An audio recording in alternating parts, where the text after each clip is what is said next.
Halo sahabat Direktori Hukum, ada yang tahu nggak perbedaan gugatan dan permohonan dalam perkara perdata? Nah, simak penjelasan singkat berikut ini. Dalam perkara perdata, ada dua cara utama untuk mengajukan suatu perkara ke pengadilan, yaitu gugatan dan permohonan.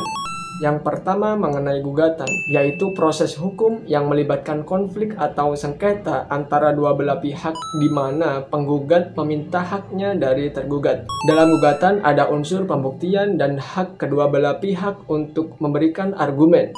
Contoh kasus, misal ada sengketa tanah di mana seseorang menggugat tetangganya yang dianggap telah menyerobot tanah miliknya. Maka penggugat bisa meminta pengadilan untuk menetapkan hak atas tanah tersebut. Kemudian yang kedua mengenai permohonan, yaitu proses hukum yang tidak melibatkan sengketa. Hanya ada satu pihak yang meminta pengadilan untuk menentukan suatu status atau hak, misalnya penetapan ahli waris atau permohonan perwalian.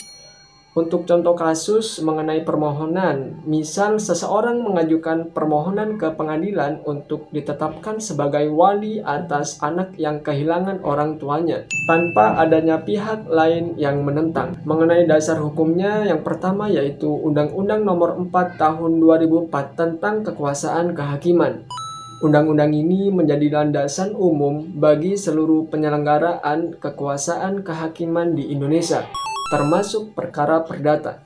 Kemudian yang kedua HIR dan RBG.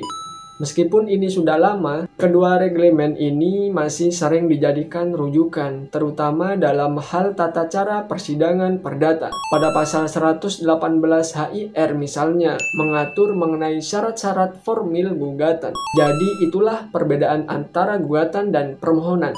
Pastikan kalian memahami mana yang tepat untuk masalah kalian sebelum melangkah ke pengadilan. Maka dari itu, untuk info lebih lanjut, jangan ragu hubungi ahli hukum terpercaya. Semoga bermanfaat. Nantikan video selanjutnya untuk membahas permasalahan hukum yang ada.